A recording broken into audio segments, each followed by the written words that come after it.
Tyler Kolek is insane. Tyler Kolek was locked in tonight. He shot 7 for 10 from the field, which means he hit 70% of his shots. That's ridiculously efficient for any player, but especially for a guard. He also knocked down 2 of his 4 3-point attempts, giving him 50% shooting from deep. He finished with 16 points on just 10 shots and didn't even take a single free throw. Every point he scored came from live ball action. No help from the line, just straight buckets. But the scoring wasn't even the best part. He dished out 11 assists, which led the team. That kind of passing impact in just 26 minutes is wild, and he only turned the ball over twice, giving him an assist to turnover ratio of 5.5. That's elite for any ball handler, let alone a young guard. Between his own 16 points and the minimum 22 points off assists, he had a hand in at least 38 points. That's a huge offensive footprint in limited time. He also grabbed 6 rebounds. For a guard, that's solid work, and 2 of those were on the offensive end, giving his team extra chances. That's the kind of thing that doesn't always show up in highlights, but it changes games. On defense, he wasn't quiet either. 1 steal, 1 block, and both came from smart positioning and quick reads. He made plays in the passing lanes and contested at the rim. And the plus-minus, he finished at plus 13. That was one of the highest on the team.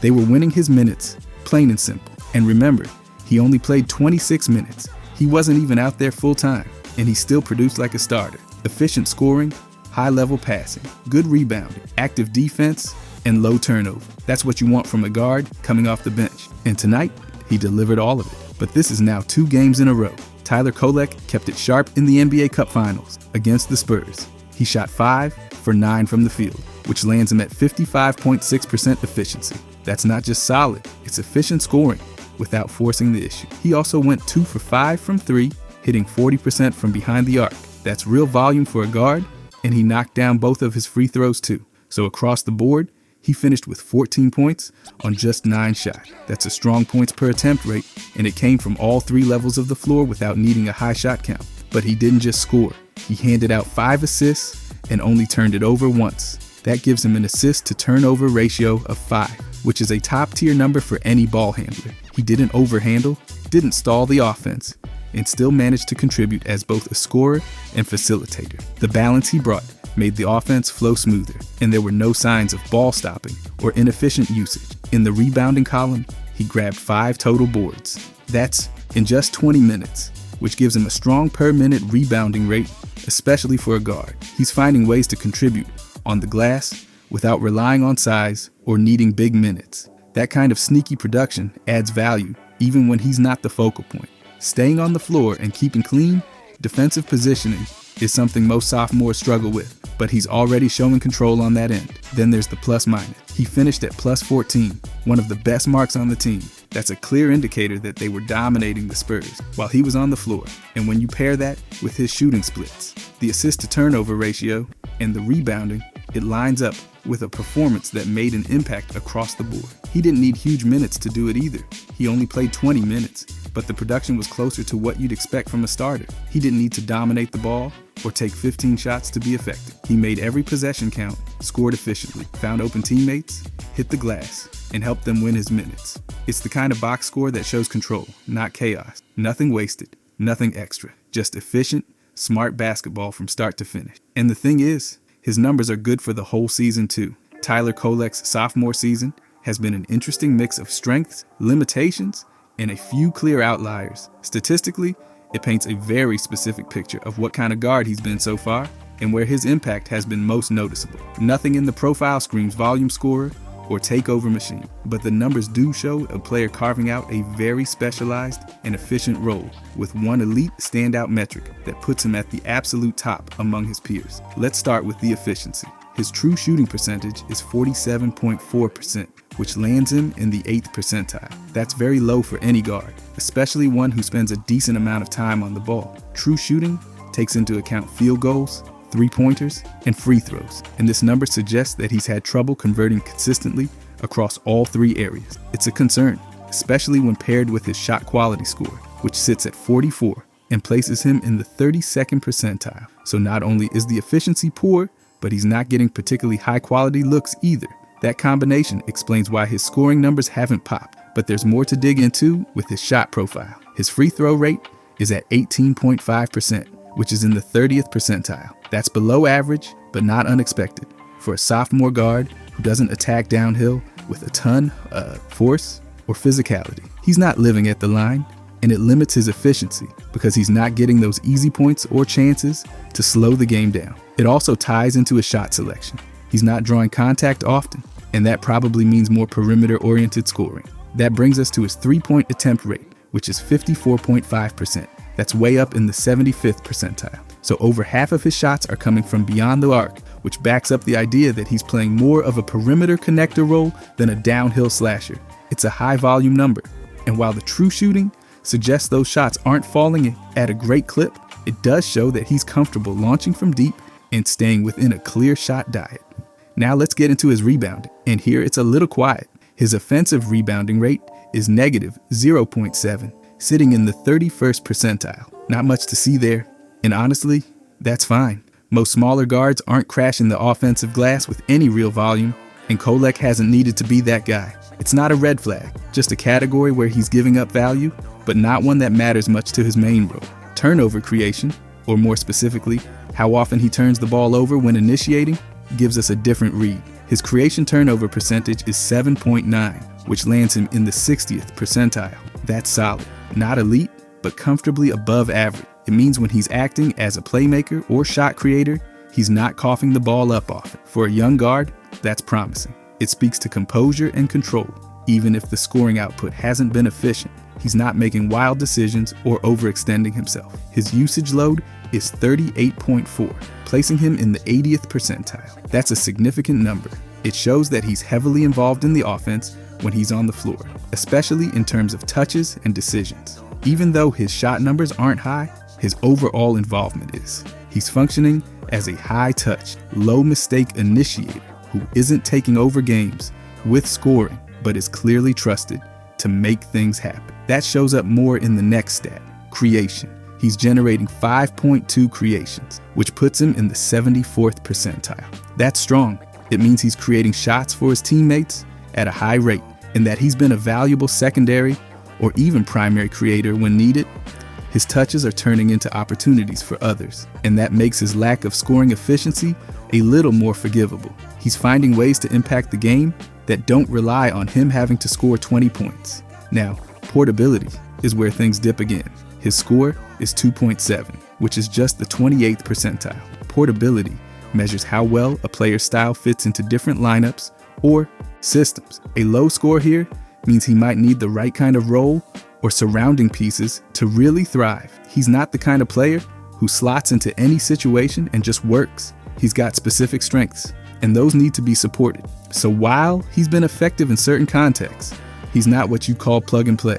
But then we get to the passer rating, and this is where things get wild. 93.5. That's not just good. That's a 100th percentile passer rating.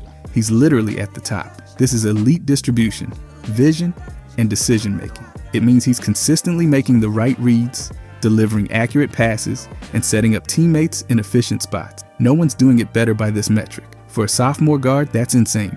This isn't just some fluke stat. It's a measurement of how well he's reading the game as a passer, and he's passing that test with flying colors. The contrast between the low true shooting and the elite passer rating is the core story of his season. He hasn't been able to score efficiently, but he's created significant value by keeping the offense organized, moving the ball intelligently, and reducing mistakes. When he's on the floor, the team doesn't need him to shoot 15 times. They need him to keep the ball moving and set people up. And by the numbers, he's doing exactly that. It also makes the load number make more sense. He's heavily involved, not because he's gunning for his own looks, but because he's the one touching the ball every trip down. He's a connective piece, someone who can handle pressure, make smart reads, and manage tempo. Even if the scoring hasn't come around, that foundation of control is valuable for a team developing young talent. Having a guard who isn't forcing bad shots or blowing possessions is huge. And to be fair, the efficiency issues don't mean he's doomed as a scorer. The high three-point attempt rate suggests he's at least confident from outside. And if the shot starts to fall more consistently, that true shooting number could climb fast. Plus, as his role evolves, his shot selection may improve. Right now,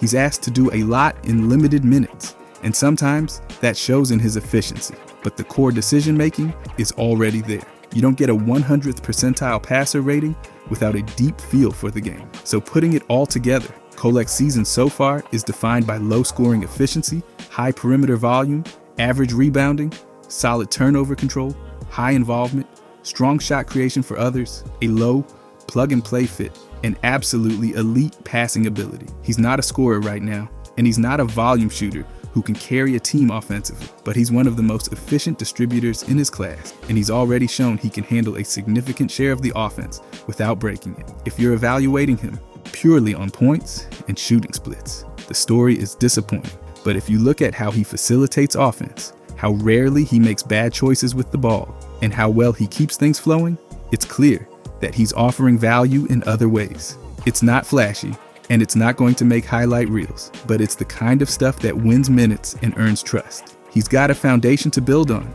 The shot needs to come around. The finishing has to improve. And there's a question about how easily he fits with different lineups. But the passing is real. The decision making is strong. And he's already playing like someone who knows exactly what kind of player he is. For a sophomore season, that's not a bad place to start. Tyler Kolek's defense this season has been quietly complex. Definitely not elite, definitely not terrible, and absolutely not the kind of one-note profile you can sum up with a hot take.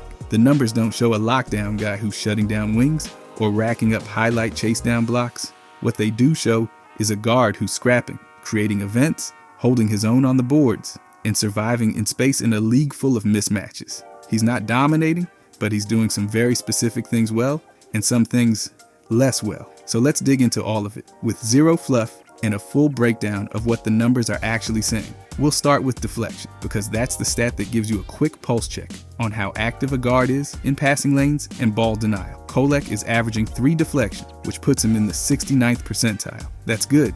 It means he's not just standing around waiting for things to happen. He's poking, swiping, tipping passes, staying alert. These deflections don't always lead directly to steals, but they disrupt rhythm, slow down sets, and mess with ball handling. In short, they're annoying. And Kolek is doing that at a good clip for his position and minutes. That's a clear sign of activity, awareness, and hands. Guards who sleep on off-ball action don't get deflection. And Kolek's numbers here suggest he's at least dialed in, not drifting mentally or getting lost watching the ball. It shows anticipation and timing, 2 underrated elements of on-ball and help-side defense that you won't see in the highlight reels. It doesn't make him a stopper, but it makes him present. And presence matters, but not everything in his defensive bag is trending the right way.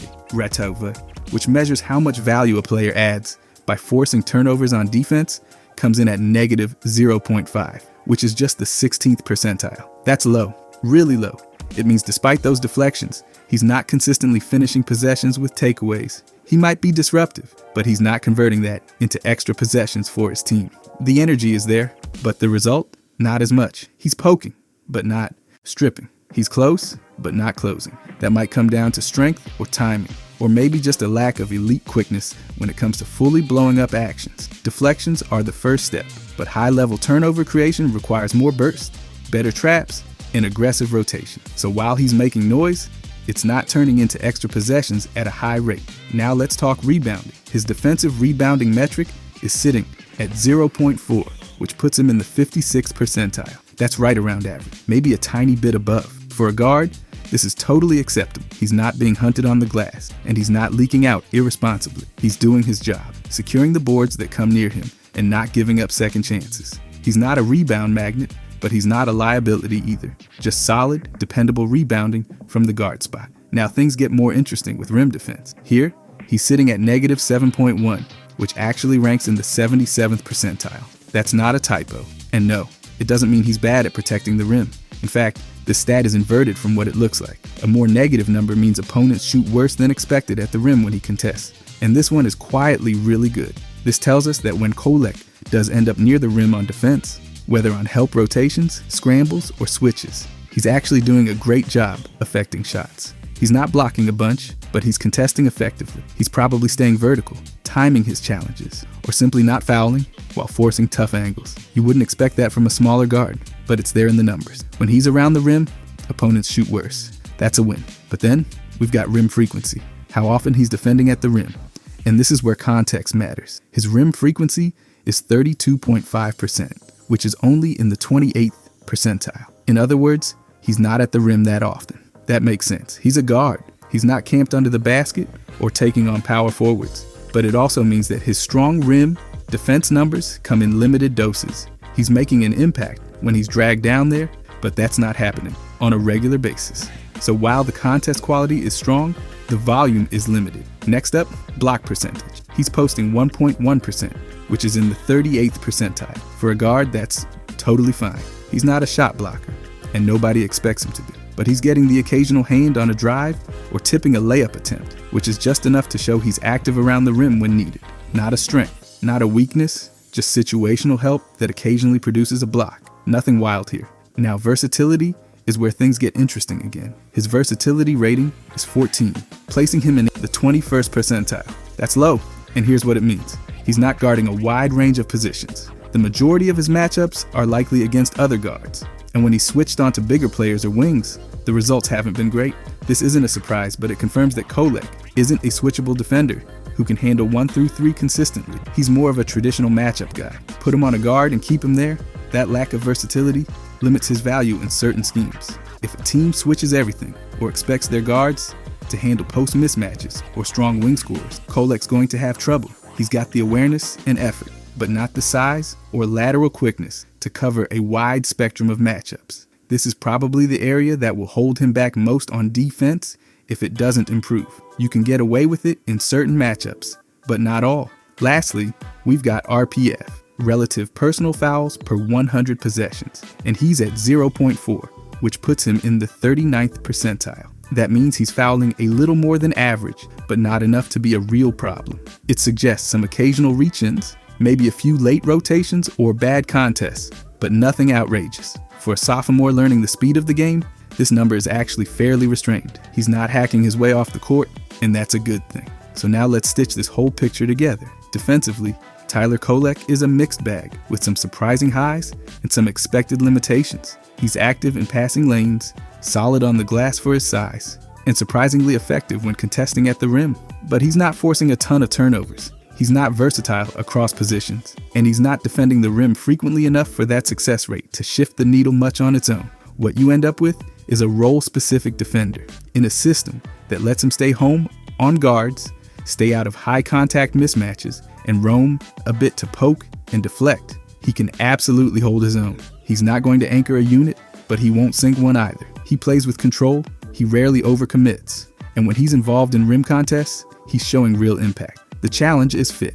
In a matchup-heavy league that constantly forces switches, he might struggle if he's targeted by wings or bigger guards. The low versatility score shows that teams aren't asking him to switch often, and when they do, the numbers suggest it hasn't gone well. He's not built to cover multiple spots or chase elite athletes around off-ball screens all game. His defense is best when he can stay grounded in one spot and play smart, aggressive positional basketball. That also means his defensive value is more dependent on team structure. With a good rim protector behind him and a system that allows for smart rotations and strong help, Kolek can absolutely be a positive defender. He's not a minus, and in some matchups, he's probably a net positive. He's disruptive without being reckless. He contests without fouling, and he's already proven he's not going to kill possessions with gambling or unnecessary foul. So overall, Tyler Kolek's defense this season is full of nuance. He's not the kind of player who's going to light up the advanced metrics with eye-popping steal rates or highlight block, but he's present. He's smart. He gets his hands on the ball, and he's better at contesting shots near the rim than you'd expect from his position. His weaknesses are mostly physical or role-based. He's not built to guard bigger players or operate in switch-heavy systems, but within his lane, he's showing real value. And if his positional awareness continues to grow, there's a clear role for this kind of defense in the league. Not every guard needs to be a defensive star. Some just need to survive. And based on this data, Kolek's not just surviving, he's quietly checking more boxes than most sophomores. And Kolek is a great passer. Tyler Kolek's passing, as Jalen Brunson's backup, is quietly turning into one of the more efficient, functional setups in the Knicks rotation, especially when you actually look at the numbers. While Brunson rightfully eats the heavy share of the offense as the primary initiator, Kolek's passing profile shows he's not just holding things down behind him, he's actively contributing value in a smaller, hyper-efficient role. And when they share the floor, something interesting happens. The ball moves better, the offense doesn't lose tempo, and Kolek's ability to simplify possessions makes Brunson's workload lighter, not heavier. So, no fluff here. Let's break it all down. Start with the most important point. Kolek is assisting on over 28% of his teammates' made field goals while he's on the floor. That's a massive assist percentage, especially for a backup. He's literally just a sliver ahead of Brunson himself, who sits at 28.44%. That means Kolek is facilitating at almost the exact same rate as the Knicks' starting point, guard and engine of the offense. Yes, the sample size is smaller and the minutes are fewer, but that kind of assist rate doesn't happen by accident. It's tied directly to ball control, reading the floor, and knowing where guys want the ball before they do. And he's not just dishing it blindly. Kolek is averaging 2.1 assists per game, which by itself might not sound like much until you realize he's doing that in limited run. What matters more is how efficiently he's doing it. He only turns the ball over 0.6 times per game. That gives him a raw assist-to-turnover ratio of 3.5, which is more efficient than Brunson's own assist-to-turnover ratio of about 2.7. That's not a knock on Brunson. He's taken on far more volume. And with that comes risk, but it makes Kolek's steadiness stand out even more. He's coming in cold off the bench, running the offense without panic, and making clean reads. If you zoom in further, you'll see his assist rate puts him ahead of more than 91% of players. That's not backup level passing. That's elite distribution. And this is not a player who's dominating the ball or playing hero minutes. He's maximizing every touch, every trip down the floor. He's assisting teammates on over 5 points per game, again in extremely limited action. That kind of per-minute impact can keep a second unit afloat and even elevate a bench line. And when Brunson sits, the drop-off in offensive organization is minimal. Now compare that to turnover percentage. Kolek has a turnover percentage of 14.74. That's the percentage of his possessions that end in a turnover. And yes, this is one of the weaker areas in his passing profile, ranking below 70% of players. It's not catastrophic, but it's one of the few spots where he's shown a little shakiness. Still, it's important to understand the context. Turnover percentage includes all the actions that finish possessions, so it's based not only on total touches, but how often he's involved in ending a play. And considering that he's passing more than he's shooting, that number is still manageable, especially when weighed against his assist percentage. Now compare that with Brunson. Brunson's turnover percentage is 8.99, much lower and elite in its own right. But again, the difference is the load. Brunson is averaging 24 scoring attempts per game. Kolek's at just 3.7, so Brunson's doing everything at volume. Kolek is doing more with less. When you strip down the scoring expectations and let Kolek focus on what he does best, initiate, distribute, avoid chaos, he's delivering. Let's talk about ball handling next. According to the 3-step ball handling rating system, Kolek is ahead of more than 68% of players. That's not eye-popping, but it's reliable. He's not losing the ball, not getting stripped in isolation, and not dribbling into bad spots. It's not elite like Brunson, who ranks higher than 95% of players in the same metric. But again, Kolek doesn't need to do everything Brunson does. He needs to spell him without melting the offense into mush. And so far, he's doing that. The numbers show that the two of them actually work well when they play together. That might seem strange on paper. Two smaller guards, both initiators, but it works because of how different their scoring profiles are. Brunson is a methodical mid-range killer who draws attention from help defenders and can break down coverage. Kolek plays faster, more instinctively, and shifts the ball before the defense settles. They're not stepping on each other's toes. They're solving different problems. Brunson pressures defenses vertically. Kolek keeps things moving horizontally. Together, they create two layers of threat. One's the engine, the other's the connector. That's what makes the shared minutes effective. You don't lose rhythm when the ball swings to Kolek. He's not hunting his own shot or freezing the play. He's reading the floor in real time and delivering the pass the defense doesn't expect, and the ball moves a lot.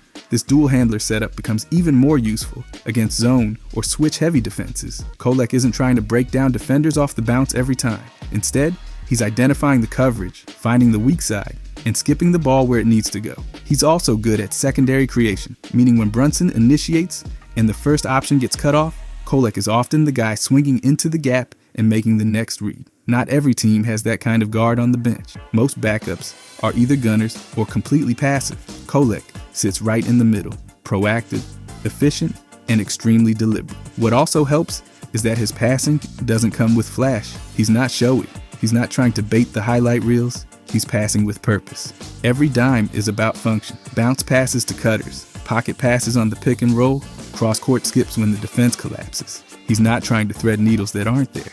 And that's part of what keeps his assist to turnover ratio high. He's not playing hero ball, he's playing point guard. The advanced numbers back it all up.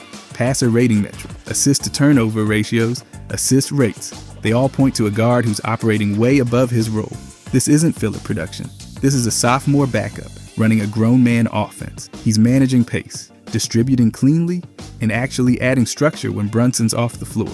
Another underrated part of Kolek's passing profile is tempo control. He doesn't rush the half court. He walks the line between tempo and discipline better than most young guards. When the defense gets scrambled, he speeds it up and finds the open guy. When it's set, he doesn't force early shots or abandon the offense. That's hard to teach.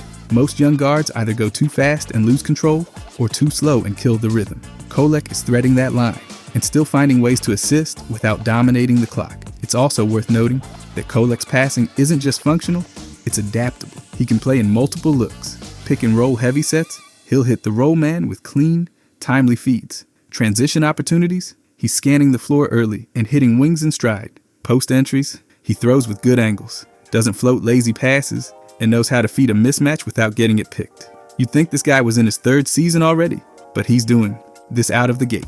And again, this is all happening in a secondary role. He's not getting 25 minutes a game. He's not getting 15 shots a night. He's not the primary decision maker, and yet he's producing like one in his minutes. That's not just rare, that's valuable. Teams don't need two stars at the one. They need someone who can keep things from falling apart when the starter sits.